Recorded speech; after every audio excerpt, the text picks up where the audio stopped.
So I'm about to make my way over to the courthouse. I'll explain why.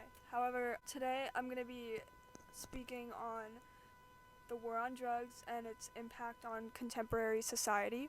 And I thought it was important to make this video to educate people on the issues that persisted from the war on drugs itself.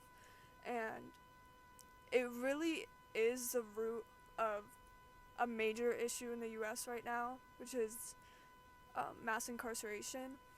And I'll be explaining the history and background behind the war on drugs, along with the issues that it has caused and that we still see today. And I'll also be talking about some potential steps that us as the younger generation of adolescents could take to potentially better society in the future and overcome the issues that have been caused by this. And yes, the war on drugs did have good intentions, and yes, it did help the US with the whole issue that was very prevalent at the time, which was the use of illegal drugs. However, we really do have to mention that it did contribute a lot to mass incarceration, and I think that's the main thing that we're going to be focusing on today. Okay, so I'm here with Kamala. So, Kamala, what is the war on drugs? And do you have any negative impacts on society? Okay. Okay, I'm here with my sister, whose name is also Kamala. Say hi. Hi. So, what do you know about the war on drugs? It was a war to fight against drugs. Okay. And do you believe it had a negative impact on society? No, because it was against drugs. Okay.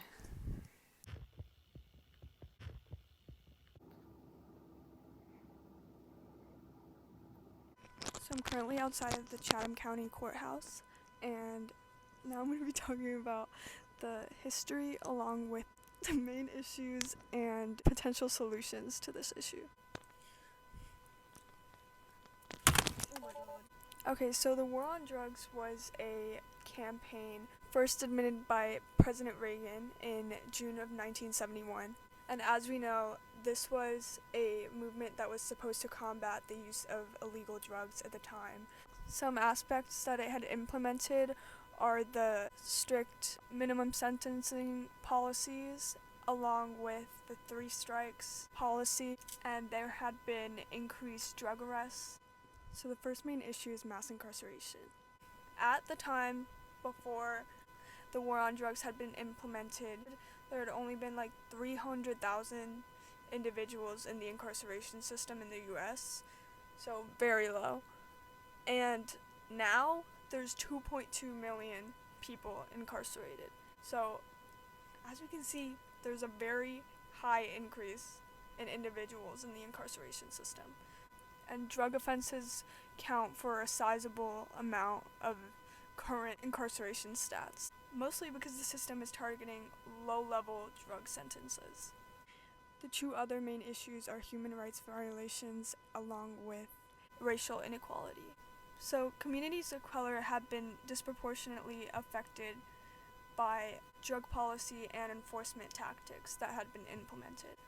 So there are similar rates of drug use among all races, and we've actually seen that people of color have been disproportionately arrested, prosecuted, and imprisoned for drug offenses compared to any other race. And in addition to this, individuals' rights have been violated as a result to the discriminatory application of drug laws. And this includes the right to a fair trial and equal protection under the law. And due to sentencing guidelines that have been implemented because of the war on drugs, it has caused issues such as protracted prison terms for nonviolent drug offenses. So that kind of summarizes the main issues I see within this historical event and issues that we still see now.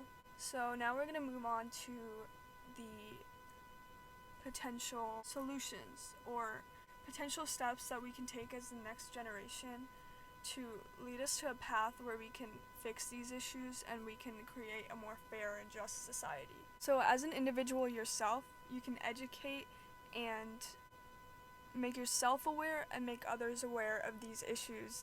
Give attention to the fact that they are taking place. As a larger system, aspects such as decriminalization and legalization of certain drugs could also be a potential solution or a potential factor that could play in the decline of individuals getting sentenced for nonviolent drug offenses. And we could also shift our focus to public health interventions and to provide resources and rehabilitation services that could help individuals who are stuck in this type of activity rather than just punishing them.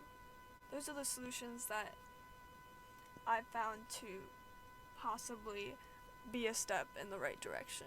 So that's the end of my video.